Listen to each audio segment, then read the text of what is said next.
نحمدہ و نصلی و نسلم علی رسولہ الکریم اما بعد فاعوذ باللہ من الشیطان الرجیم بسم اللہ الرحمن الرحیم ما کان محمد ابا احد من رجالکم ولکن رسول اللہ و خاتم النبیین صدق اللہ العظیم و صدق رسولہ النبی الکریم و نحن علی ذالک لمن الشاہدین والشاکرین والحمدللہ رب العالمین فقد قال اللہ تبارک و تعالی فی شان حبیبہ مخبرا وآمرا ان اللہ و ملائکتہ یصلون علی النبی یا ایہا الذین آمنوا صلوا علیہ وسلموا تسلیما الصلاۃ والسلام علیک یا رسول اللہ، الصلاۃ والسلام علیک یا حبیب اللہ، الصلاۃ والسلام علیک یا رحمۃ للعالمین، الصلاۃ والسلام علیک یا شفیع المذنبین۔ اللہ تعالیٰ کی حمد و ثناء اور نبی پاک صلی اللہ علیہ وآلہ وسلم کی بارگاہ اقدس میں ہدیہ درود و سلام پیش کرنے کے بعد نہایتی واجب الاحترام مجاہد اہل سنت حضرت علامہ مولانا محمد شفیق قادری صاحب ناظم اعلیٰ تحریک لبیک پاکستان ضلع راولپنڈی، عزت مآب جناب چودھری رضوان یونس گجر صاحب امیر پی پی 13 تحریک لبیک پاکستان راولپنڈی، میزبان مکرم محترم جناب چودھری محمد عامر قادری صاحب و دیگر مقتدر علماء کرام، خصوص بالخصوص جناب راجہ محمد اشتیاق صاحب امیر پی پی 9 تحریک لبیک پاکستان، برادرم محمد امجد رضوی صاحب شعبہ نشر و اشاعت تحریک لبیک پاکستان ضلع راولپنڈی، میرے بزرگوں اور دوستوں، آج کی یہ تقریب شہید اس لحاظ سے منفرد ہے کہ چودھری عامر صاحب نے ہمارے ماحول اور رواج سے ہٹ کر اپنے اس کاروبار کا آغاز کیا ہے۔ ہمارے ہاں ڈھول باجے سے منادی کی جاتی ہے اور غل غپاڑا ہوتا ہے، میوزک لگایا جاتا ہے۔ انہوں نے نام بھی مدینے والے کی نسبت سے رکھا ہے اور آغاز میں کانفرنس بھی تاجدار ختم نبوت کرا رہے ہیں۔ یہ برکتیں یقیناً انہیں حاصل ہوں گی، اور برکتوں کے حصول کا یہ طریقہ نہیں ہوتا کہ آج آپ نے کام کیا ہے تو کل آسمان سے 5-5 ہزار کے نوٹ گرنے شروع ہو جائیں۔ ہماری قوم میں صبر تو ویسے بھی نہیں نا، آ جاتے ہیں جناب، برکت نہیں، کہا جائے سورہ واقعہ پڑھو 3 دن پڑھتے ہیں، چوتھے دن اثر ہی نہیں ہوا، ایسی اثر نہیں ہوتا۔ اس کے لیے مسلسل کوشش کرنی پڑتی ہے۔ کوشش کرنا ہمارا کام ہے، رزق دینا اس خالق و مالک کا کام ہے۔ اور توکل جب رب کی ذات پر ہو تو وہ خالق و مالک اپنے بندے کو کبھی بھی اپنی جانب سے مایوس نہیں لوٹنے دیتا۔ آپ حضرات خطابات سنتے رہتے ہیں، اور 70 سال ہم نے تقریریں ہی سنی ہیں، لہذا آج میں نے آپ سے باتیں کرنی ہے، تقریر نہیں کرنی۔ ٹھیک ہے نا، تھوڑا ماحول کو ہمیں بدلنا پڑے گا، روایتی انداز سے ہمیں ہٹنا پڑے گا۔ ممکن ہے میری باتیں سن کر آپ کو مزہ نہ آئے، وہ اس لیے کہ میں نے ایڈوانس بھی نہیں لیا اور 1,00,000 روپے کا ٹیکہ بھی عامر صاحب کو نہیں لگایا۔ اگر ایڈوانس لیتا، 1,00,000 کا ٹیکہ لگاتا، ویلیں گٹھے کرنے والے دائیں بائیں اپنے کارندے بٹھاتا اور سیف الملوک سنا کر آپ کو چلا جاتا، پھر مزہ آپ کو بڑا آنا تھا۔ لیکن آج میں نے آپ کے دل کی جو کھڑکی ہے نا، صرف آج اس پر دستک دینی ہے۔ آج کے دور میں اگر کوئی بندہ آپ سے یہ سوال کرے کہ جناب پاکستان کی اور انڈیا کی جنگ ہو رہی ہے، پاکستان کے پاس بھی تیر ہیں، انڈیا کے فوجیوں کے پاس بھی تیر ہیں، تلواریں دونوں طرف سے آمنے سامنے ہیں، آپ یہ بات مانیں گے؟ آپ نہیں مانیں گے۔ آپ کہیں گے یہ بڑا احمق آدمی ہے، بڑا بے وقوف ہے، بڑا گدھا ہے، اسے یہ نہیں پتا دنیا کی ترجیحات بدل گئی ہیں۔ اب جنگیں جو ہیں وہ تلوار، نیزے، بھالے سے نہیں ہوتی، اب تو سائنس نے بڑی ترقی کر لی ہے، کلاشنکوف کی گولی چلانے کی بھی ضرورت نہیں، یہاں بیٹھے بیٹھے بٹن دباؤ، میزائل چلتا ہے، دنیا تیس نیس ہو جاتی ہے۔ اب جنگ ایسے ہوتی ہے۔ جنگ انسان کرتا کیوں ہے؟ جنگ کیوں کرتا ہے؟ کب ضرورت پیش آتی ہے؟ جنگ دو کاموں کے لیے ہوتی ہے، ایک تو اپنی سرزمین کی حفاظت کے لیے، جب کوئی دشمن اس پر قبضہ کرنا چاہے تو غیرت مند قومیں اپنی سرزمین کی حفاظت کے لیے میدان میں آ جاتی ہیں، اور دوسرا ہمیشہ نظریات کی جنگ ہوئی ہے۔ اسلام نے اپنی سربلندی کے لیے جنگ کی ہے، میدان عمل میں آئے ہیں، اسلام کے پرچم کو ہمیشہ بلند کیا ہے۔ اب اگر کوئی آدمی یہ سمجھتا ہے کہ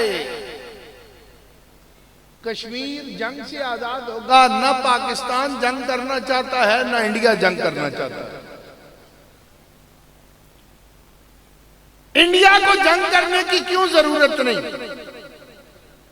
انڈیا کو اس لیے ضرورت نہیں کہ وہ زیادہ سے زیادہ ہم پر قبضہ کر کے اسلام کو نقصان پہنچائے گا۔ ممکن ہے ہماری اور اس کی جنگ ہو تو وہ جنگ ہار بھی سکتا ہے، لیکن اگر وہ گھر بیٹھے ہی جیتا ہوا ہے تو اسے ہمارے ساتھ جنگ کرنے کی کیا ضرورت ہے؟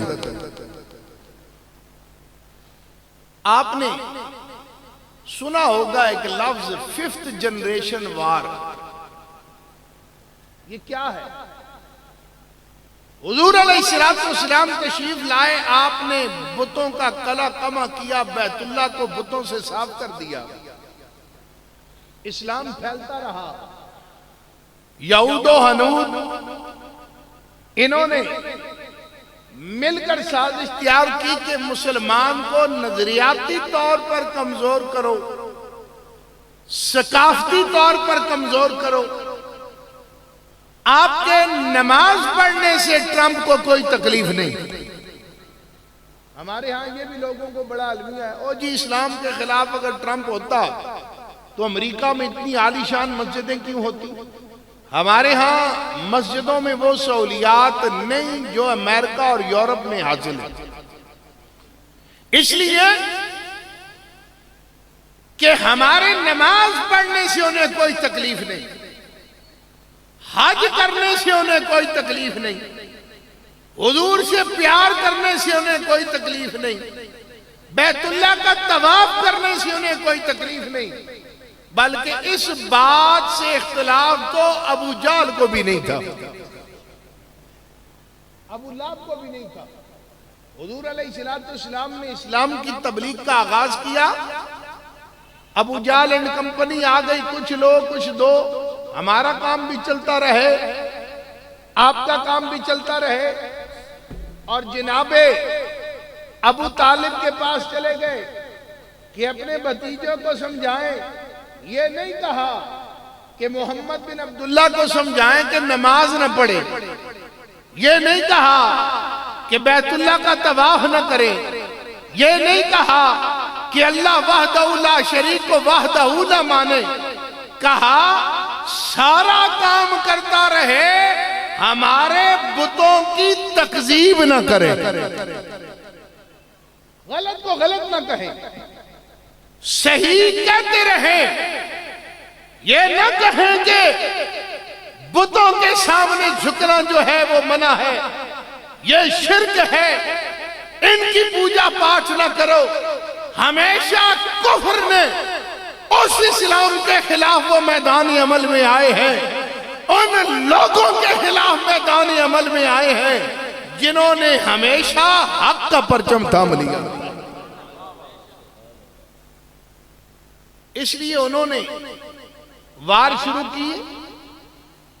ہم لوگ ثقافتی یلغار میں اتنی مار کھا گئے، اگر آج نہ کسی مولوی کا گھر بچا ہوا ہے نہ کسی پیر کا گھر بچا ہوا ہے، ساروں کے گھروں میں بت پڑے۔ اب آپ کہیں گے یہ کیسے جی؟ آج کرنے جاتا ہے، عمرہ کرنے جاتا ہے، واپسی میں آدھا بیگ جو ہے نا وہ گڑیوں کا بھر کر لاتا ہے، ڈالز خرید کر لاتا ہے، یہ میری پوتری کے لیے ہے، یہ میری نواسی کے لیے ہے، یہ میری بھانجی کے لیے ہے، چھوٹی بچی ہے، اس نے فرمائش کی ہے باربی ڈال لانی ہے۔ اب وہ ڈال کبھی آپ کے ڈرائنگ روم میں سجتی ہے، کبھی آپ کے بیڈ روم میں سجتی ہے، کبھی بچی اپنے بیڈ کے سرہانے کی طرف اسے رکھ لیتی ہے۔ مجھے بتائیں بت آپ کے گھروں میں آیا ہے یا نہیں آیا؟ آج دکانوں میں بک رہا ہے یا نہیں بک رہا؟ آج ہمارے ڈراموں میں بچوں کو بتائی یہ جایا رہا ہے، بتوں کی غیر محسوس طریقے سے ان کی محبت معاشرے میں قائم کی جا رہی ہے۔ ہمارے بچے جو ہیں آج اردو زبان میں آدھا سے زیادہ ہندی کے لفظ بولتے ہیں، اس لیے ابا جی اپنی فیس بک پر لگے ہیں، امی اپنی فیس بک پر لگی ہے، اور بچہ اپنے کارٹون دیکھ رہا ہے۔ ہمارا بچپنا تھا تو ماں عشاء کے بعد سارے بچوں سے پہلے 6 کلمے سنتی تھی، پھر آیت الکرسی سنتی تھی، پھر نماز سنتی تھی، پھر سونے دیتی تھی، ماں کی تربیت ہوتی تھی، آیت الکرسی پڑھ کر اپنے اوپر پھونک لو، کوئی وسوسہ نہیں آتا، گھر کی حفاظت ہوتی ہے۔ آج ابا جی بھی فلم دیکھتے دیکھتے سو جاتے ہیں، امی بھی فلم دیکھتے دیکھتے سو جاتے ہیں۔ ان لوگوں کو ہم سے جنگ کرنے کی کیا ضرورت ہے جن کے نظریات ہمارے بیڈ روم میں ہیں، جن کی باتیں ہم رات سونے سے پہلے سنتے ہیں، صبح اٹھ کر سب سے پہلے اپنی فیس بک کو دیکھتے ہیں۔ میرے بھائیوں، آج وقت ہے اپنے آپ کو بیدار کرنے۔ دین کی طرف لوگوں کو بلانا یہ بڑا مشکل کام ہے۔ جب ہم نے آپ کو کہا کہ ختم نبوت کے غداروں کے ساتھ نہ کھڑے ہوں، آپ لوگوں نے کہا یہ مولوی دین کے نام پر سیاست کر رہے ہیں، انہیں اس بات کا کس نے حق دیا؟ مولوی ہوتے ہی 2 نمبر ہیں، مولوی ہوتے ہی فراڈیے ہیں، ان کی بات نہ مانو۔ ہماری آپ نے نہیں مانی، اپنی مانی۔ تبدیلی کی چاس آ رہی ہے یا نہیں آ رہی؟ آ رہی ہے یا نہیں آ رہی؟ یہ بات یاد رکھنا، جو نبی کے در سے پھر جائے نا، اسے نہ دنیا میں خیرات ملتی ہے نہ آخرت میں کوئی حصہ ہوتا ہے۔ ہماری باتوں کا تعلق تو اخروی زندگی سے ہے۔ ساری سیاسی جماعتیں آپ کی دنیا سنوارنے کی بات کر رہی ہیں، ہم آپ کی آخرت سنوارنے کی بات کر رہے ہیں. ہم ہار کر بھی سر بلند ہیں. ہمارا سر فخر سے بلند ہے. ہمیں کوئی شرمندگی نہیں، اس لیے کہ ہم جب ووٹ ڈالنے کے لیے نکلے، گھر سے وضو کر کے درود پاک پڑھ کر اور مار لگانے سے پہلے گنبد خضرا کے مکی کو گواہ بنایا ہے کہ کملی والیا یہ ووٹ تیرے حوالے کر رہے ہیں. لبیک لبیک یا رسول اللہ، لبیک لبیک لبیک یا رسول اللہ، لبیک لبیک لبیک یا رسول اللہ، لبیک لبیک لبیک یا رسول اللہ، لبیک لبیک لبیک یا رسول اللہ، لبیک لبیک لبیک یا رسول. جن لوگوں نے بلے پر مور لگائی نا، ان کو اب ہم کہنا ہاں جی آپ نے کہا اللہ کی قسم میں نے ووٹ نہیں دیا، میں نے ووٹ نہیں دیا. یہاں پر ہی شرمندہ ہو رہے ہیں. اور اگر ہمارا سامنے کرنے کا تم میں ہمت نہیں تو سوچو رسول اللہ کا سامنا کیسے کرو گے. رسول اللہ کا سامنا کیسے کرو گے. آج نعیم الحق صاحب کا بھی جنازہ ہوگا، قبر میں رکھا جائے گا، اوپر پتھر آ جائیں گے. عمران خان کے دستے راس تھے لیکن عمران خان ساتھ نہیں جا رہا. آج نعیم الحق کو بھی پتا چل جائے گا کہ میں کس بھول میں تھا، میں کہاں کھڑا رہا، لیکن اب وقت باقی نہیں رہا. ہم یہ کہتے ہیں وفا اس گنبد خضرا کے مسکین سے کرو کہ جہاں دنیا کے سارے تعلقات ختم ہو جاتے ہیں، وہاں سے گنبد خضرا کے مکی کا تعلق شروع ہوتا ہے.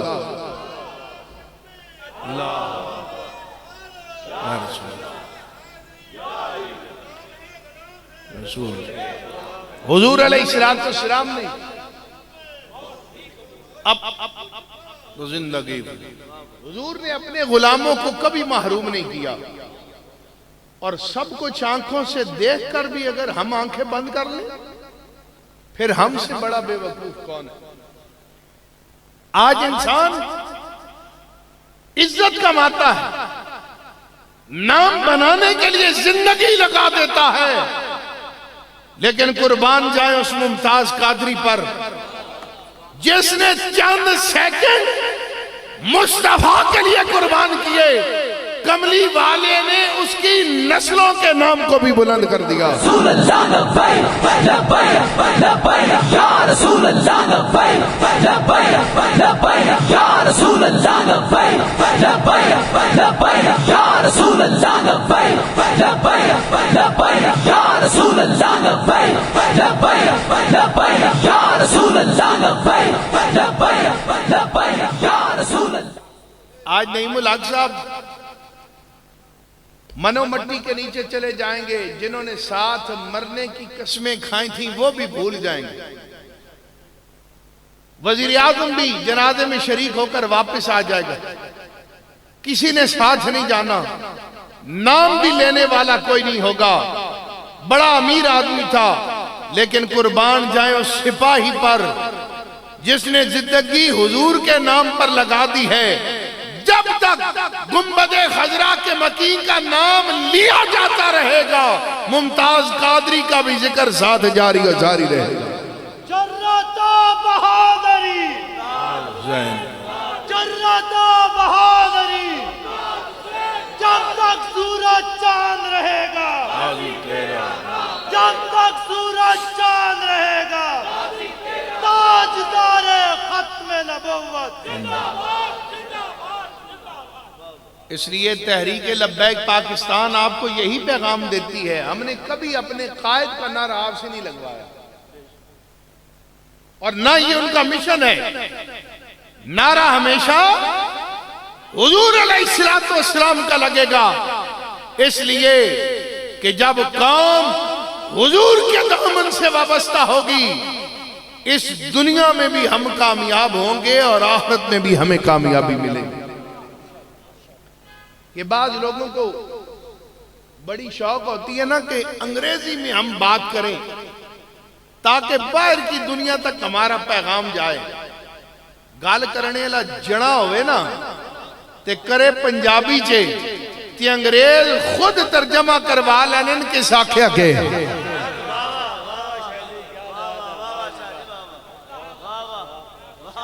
یہ مبالغہ آرائی کی بات نہیں۔ ابھی الکریم مارکی میں قبلہ امیر مجاہدین کا پروگرام تھا تو ایک آدمی بار بار رابطہ کر رہا تھا ان سے، آپ کہاں پہنچے، میں نے آپ سے ملنا ہے ملنا ہے ملنا ہے۔ ہمارے گھر میں نے ان کو ایڈریس سمجھایا، وہ تشریف لے آئے۔ وہ سعودیہ سے آئے تھے اور شہزادے کے ترجمان تھے۔ انہوں نے کہا آپ کی تقریریں جو ہے جو شہزادہ ہے وہ بھی ہم سے ترجمہ کروا کے سنتا ہے، اور میں آپ کو اس کی جانب سے دعوت پیش کرنے آیا ہوں کہ آپ عمرے کے لیے آئیں، آپ کو شاہی پروٹوکول میں ہم عمرہ کروائیں گے۔ آدم رضوی صاحب نے کہا آپ کا بہت شکریہ ہے لیکن میں عمرے پہ جانا نہیں چاہتا، حالانکہ ہر بندے کی خواہش ہے۔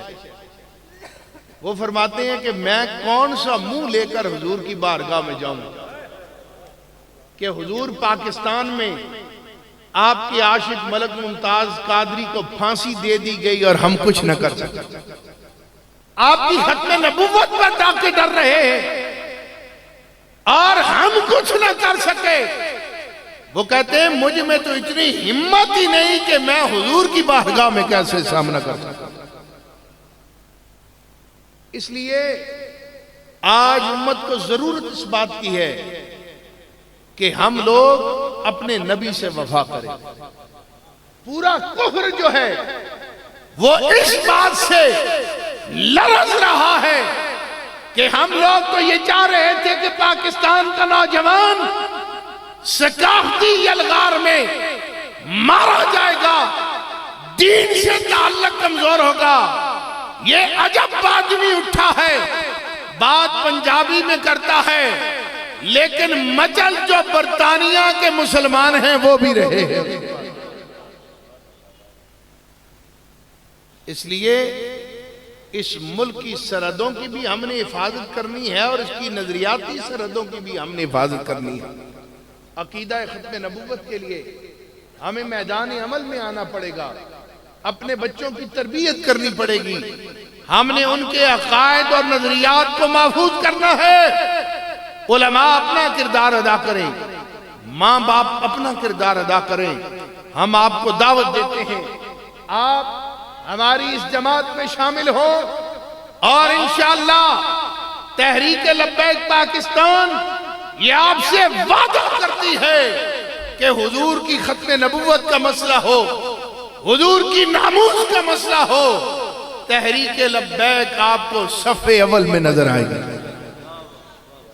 آج بھی ہمارے لوگ جیلوں میں قید و بند کی صحبتیں برداشت کر رہے ہیں، ان کی عظمتوں کو سلام ہے، ان کے حوصلوں کو سلام ہے، لیکن بات یہ ہے جب دین کی بات کی جائے تو پھر قربانی دینی پڑتی۔ دین تقریروں سے نہیں بچتا۔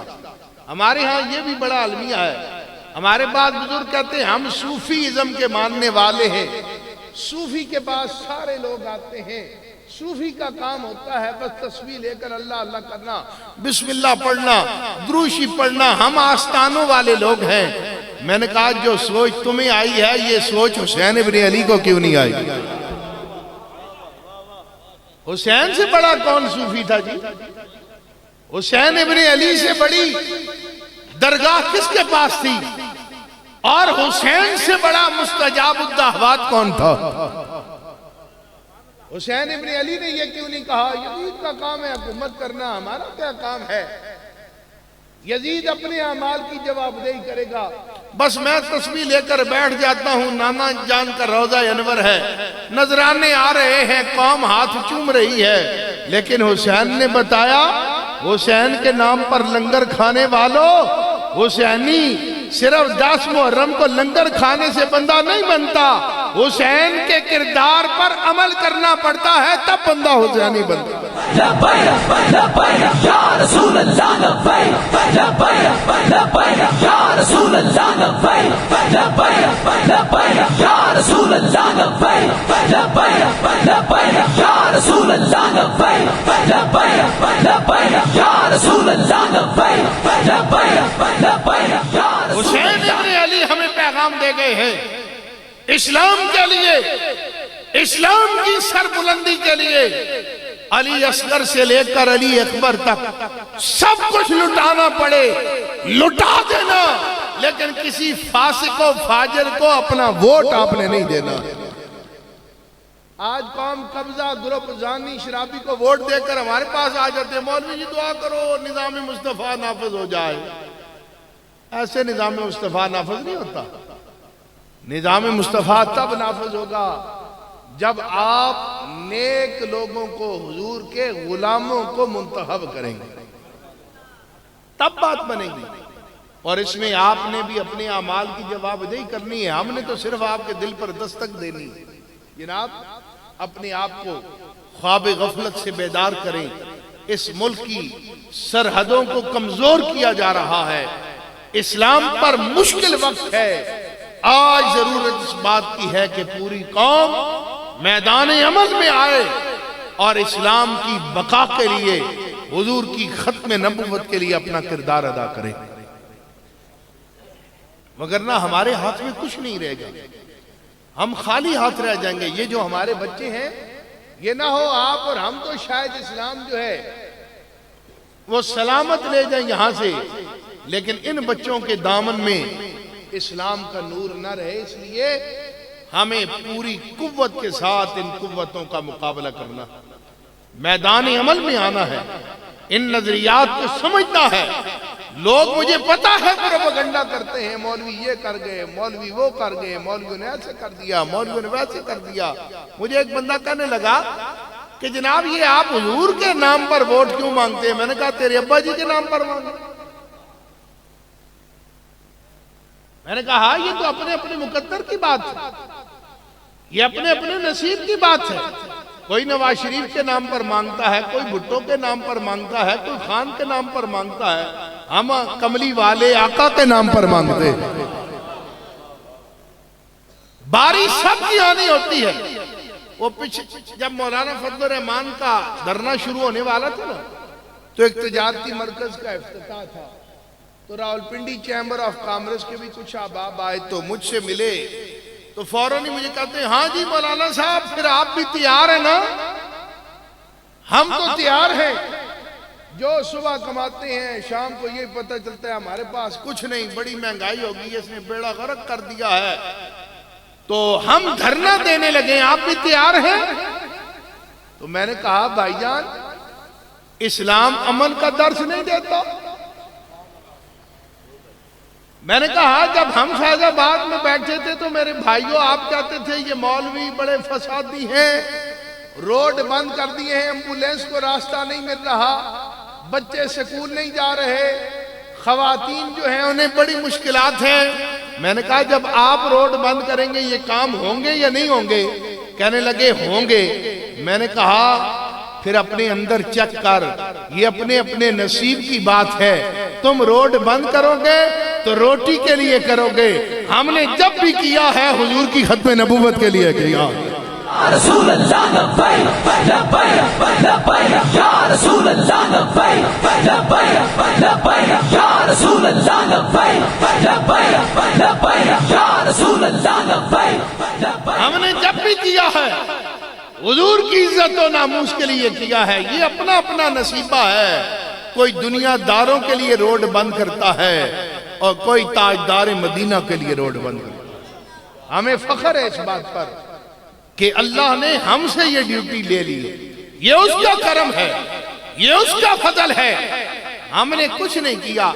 اور میرے بھائی یاسر عرفات صاحب اتنے لمبے لمبے القابات ہمارے ساتھ دکھا دیتے ہیں، شمشیر ایک ہی ٹھیک ہے، اور اس شمشیر کا کوئی فائدہ نہیں، جب وقت آئے تو وہ نیام سے باہر ہی نہ آئے۔ شمشیروں کو ہم نے کیا کرنا ہے؟ ہم کارکن ہی ٹھیک ہیں حضرت، یہی ہمارے لیے کافی ہے کہ حضور اپنے غلاموں میں ہمیں قبول کر لے، اس سے بڑی اور کوئی بات نہیں۔ روٹیاں دو، ہم نے بھی کھانی، آپ نے بھی کھانی ہے۔ ساری دنیا روٹی کے لیے بڑی فکر مند ہے، احتجاج کر رہی ہے، لیکن آج تک کسی مولوی نے روٹی کے لیے احتجاج نہیں کیا۔ یہ حضور کی کرم نوازی۔ آپ کے وزیر اعظم 1.5 لاکھ کی تنخواہ میں بھی کہتے ہیں میرا گزارا نہیں ہو رہا، حالانکہ 4 چیزیں ہیں ٹوٹل، 2 میاں بیوی 2 کتے ہیں ان کے پاس، بس تو کہتے ہیں 1.5 لاکھ میں میرا گزارا نہیں ہو رہا، تو ان کی تنخواہ بڑھ گئی۔ آپ اپنے محلے کے مولوی صاحب کو 8,000 دیتے ہیں، لیکن انہوں نے آج تک یہ نہیں کہا کہ میری روٹی پوری نہیں ہوتی، اس لیے کہ جو حضور کے مصلی پر کھڑے ہیں نا، رزق پھر تاجدار مدینہ نے لوگوں کی ڈیوٹی لگائی ہوئی ہے۔ ایک بندہ مجھے کہنے لگا مولوی صاحب یہ باتیں آپ اس لیے کرتے ہیں کہ آپ کو لوگ دے دیتے ہیں۔ میں نے کہا شکل تیری میرے سے زیادہ اچھی ہے، تجھے کیوں نہیں دیتے؟ یہ تو سوچ رہا مجھے دیتے تجھے کیوں نہیں دیتے؟ اس لیے یہ لوگ نہیں دیتے، یہ جن کا کام ہم کر رہے ہیں، جن کا ذکر ہم کر رہے ہیں، یہ وہ ہمیں دلواتے ہیں۔ اب براہ راست والی تو بات ہی بڑی اور ہو جاتی ہے نا، ہر کوئی شرف الدین بوسیری اور عبد الرحمن جامی تو نہیں ہوتا، لیکن گنبد خضرا کے مکین کو یہ تو پتا ہے نا ذکر میرا کر رہے ہیں، کام میرا کر رہے ہیں، کسی دنیا دار کے سامنے ہاتھ کیوں پھیلائیں؟ وہ لوگوں کی ڈیوٹی لگا دیتے ہیں، جوتے بھی تم نے اٹھانے ہیں، ہاتھ بھی تم نے چومنے ہیں، خدمت بھی تم نے کرنے ہیں۔ لبیک لبیک یا رسول اللہ، لبیک لبیک لبیک یا رسول اللہ، لبیک لبیک۔ میرے بھائیوں، آپ سے یہی التجا ہے کہ آپ کم از کم ایک بار تحریک لبیک پاکستان پر اعتماد ضرور کریں، آزمانا ضرور چاہیے۔ اتنے لوگوں کو آپ آزماتے رہے اور ہمیشہ لٹتے رہے، ایک بار ہمیں آزما کر دیکھیں کہ اسمبلی جو ہے وہ لبیک کے نعروں سے گونجتی ہے یا نہیں گونجتی۔ ہمارا وعدہ حضور کی ختم نبوت کی پاسداری ہے، چوکیداری ہے، اور جب انسان غیرت مند لوگوں کو منتخب کرے، جو نبی کا وفادار ہوگا وہ نبی کی امت کا بھی وفادار ہوگا۔ یہ بات سارے مسائل کا حل جو ہے وہ اسی نظام میں ہے۔ میں آخر میں چودھری محمد عامر صاحب ان کے تمام رفقاء کو مبارکباد پیش کرتا ہوں کہ آج کی یہ محفل پاک انہوں نے سجائی۔ اللہ تعالی ہم سب کی اس حاضری کو اپنی بارگاہ میں قبول و منظور فرمائے، اور ان کے کاروبار میں جان مال عزت آبرو میں برکتیں عطا فرمائے۔ وآخر دعوانا ان الحمدللہ۔